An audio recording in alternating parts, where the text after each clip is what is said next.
बात अब यहाँ पर कॉटन की कर लेते हैं क्योंकि यहाँ पर अब लेटेस्ट डेटा आ चुका है। सीएआई की मीटिंग थी। अतुल गनात्रा जी हमारे साथ जुड़ चुके हैं। अतुल जी नमस्कार। सीएआई ने अपना लेटेस्ट अनुमान यहाँ पर जारी कर दिया है। इसी हफ्ते में आपकी मीटिंग भी थी। सबसे पहले तो आपसे क्रॉप, कैरी फॉरवर्ड और एक्सपोर्ट्स के नंबर्स जानना चाहेंगे। जी, गुड मॉर्निंग मनीषा जी। कल इस साल का फर्स्ट मीटिंग हुआ क्रॉप के लिए, तो जो ओपनिंग स्टॉक है बहुत ज्यादा है हमारे इस साल। 1 अक्टूबर को 60.5 लाख बेल्स का ओपनिंग स्टॉक है। प्रोडक्शन का फिगर रखा है ऑल इंडिया का 305 लाख बेल्स, जो लास्ट ईयर 312 लाख बेल्स था, तो 2% क्रॉप कम है क्योंकि सोइंग भी 2% कम है। और इंपोर्ट्स है वो रिकॉर्ड इंपोर्ट होने जा रहा है। 45 लाख बेल्स का इंपोर्ट होगा। लास्ट ईयर 41 लाख बेल्स का इंपोर्ट था। इस साल 4 लाख बेल बढ़ने की उम्मीद है क्योंकि गवर्नमेंट ने 3 महीना जो इंपोर्ट ड्यूटी पीरियड दिया है अक्टूबर टू 31 दिसंबर तक, तो ऐसा लगता है कि मिले 11% बचाना चाहती है, तो 25 से 30 लाख बेल का शिपमेंट ये 3 महीने में आने की उम्मीद है। तो इंपोर्ट 45 लाख बेल्स है, तो सप्लाई रहेगा 410 लाख बेल्स का।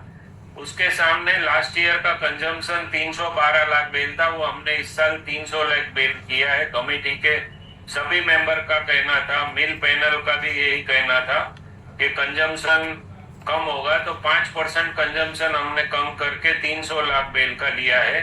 कंजम्पशन कम करने की 3 वजह थी मनीषा जी।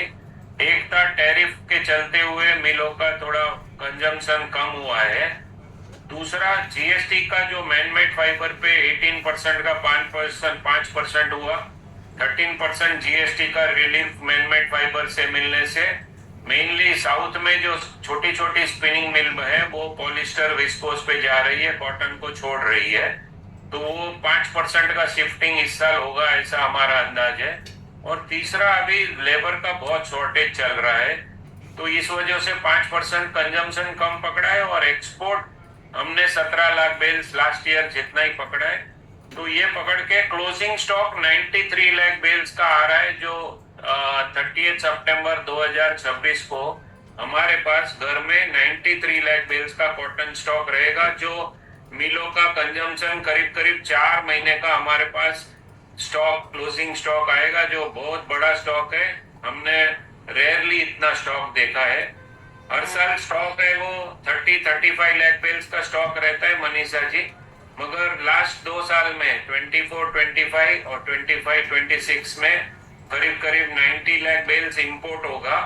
उसके सामने 35 लाख बेल्स का एक्सपोर्ट होगा। लास्ट ईयर 18 और इस साल 17, तो ये 2 साल में इंपोर्ट एक्सपोर्ट का जो कैलकुलेशन है वो 55 लाख बेल्स इंपोर्ट ज्यादा होगा। तो इस वजह से जो हमारा कॉटन का कंजम्पशन और प्रोडक्शन करीब करीब सेम है, 300 लाख बेल्स के आजू बाजू है, प्लस माइनस 10 लाख बेल। तो जो इंपोर्ट 2 साल में इतना ज्यादा हो गया, इसलिए हमारा क्लोजिंग स्टॉक जो 30-35 लाख बेल्स रहता था वो 90+ लाख बेल हो गया है। जी मनीषा जी। Well absolutely. आपके एक पॉइंट पे वापस जाना चाहूंगी अतुल जी। जैसे आपने कहा कि जो कॉटन वर्सेस मैनमेड है, उसमें यहाँ पर अब हम थोड़ा सा मैनमेड की तरफ जाते हुए नजर आ रहे हैं। अगर ग्लोबल देखें कॉटन वर्सेस मैनमेड और इंडिया देखें कॉटन वर्सेस मैनमेड, तो किस तरह की परसेंटेजेस हैं फिलहाल?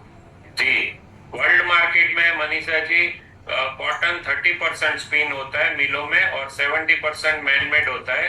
हमारे यहाँ उल्टा है, 70% कॉटन स्पिन होता है और 30% मैनमेड होता है।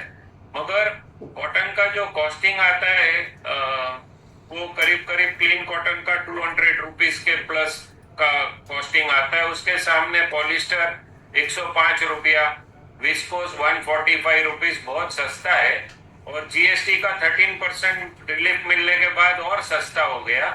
तो ऐसा लगता है कि हम भी जो वर्ल्ड मार्केट में है वो आने वाले 3 या 4 या 5 साल में हमारे यहाँ जो हमारे जो एक्सपर्ट्स हैं उनका कहना है हमारे यहाँ भी ये 70% कॉटन 30% मैनमेड का रेशियो नहीं रहेगा।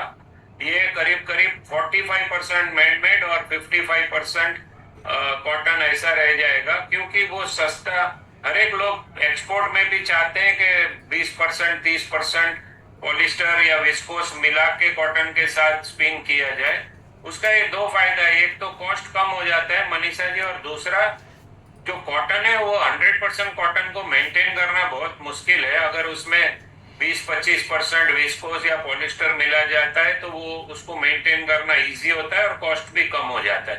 तो ऐसा लगता है आने वाले 3 साल में कॉटन का कंजम्पशन 10-15% कम हो जाएगा और मैनमेड फाइबर का बढ़ जाएगा। जी मनीषा जी। एक फाइनल सवाल अतुल जी, और ये प्राइसेस को लेकर है। और जैसे आपने कहा कि इस बार बुआई कम हुई है, वो इसलिए क्योंकि किसानों को भाव नहीं मिले, इंपोर्ट बहुत ज्यादा है सस्ता वाला।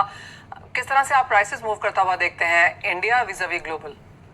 जी देखिए, हमारा पूरा वर्ल्ड का मार्केट आइस फ्यूचर पे चलता है और आइस फ्यूचर अभी 2 साल के लोएस्ट लेवल पे है, 63 सेंट पे है, जो करीब करीब 44,000 का होता है। तो अगर आइस फ्यूचर नहीं बढ़ा तो हमारी मार्केट नहीं बढ़ेगी। और जो हमारा लास्ट ईयर का पूरे साल का एवरेज प्राइस था 56,000, उससे अभी हम काफी नीचे आ चुके हैं। अभी हमारा प्राइस है 51,000 से 52,500 और आज की तारीख में हमारा कॉटन का रेट पोर्टलुक इंडेक्स के करीब आ गया है। तो मिलों के लिए खुशी की बात है कि वो चाहती है कि हमारे को वर्ल्ड मार्केट के हिसाब से पोर्टलुक इंडेक्स पे माल मिले और आज के भाव वही हो गए। तो अभी इंडिया में ये 50 से 52,000 के जो रेट है वो बहुत रीजनेबल रेट है। और पोर्टलुक इंडेक्स के बहुत नजीक है। तो बहुत ज्यादा यहाँ से तेजी मंदी होने का नहीं दिखता है। खाली मार्केट जो है वो डिपेंड करेगा आइस फ्यूचर पे और सीसीआई कितना माल खरीदेगी उसके ऊपर मनीषा जी डिपेंड रहेगा market. Fair point. Atul Ganatra ji, as always बहुत शुक्रिया साथ जुड़ने के लिए और वो सारे डिटेल्स नंबर्स हमारे समक्ष रखने के लिए भी।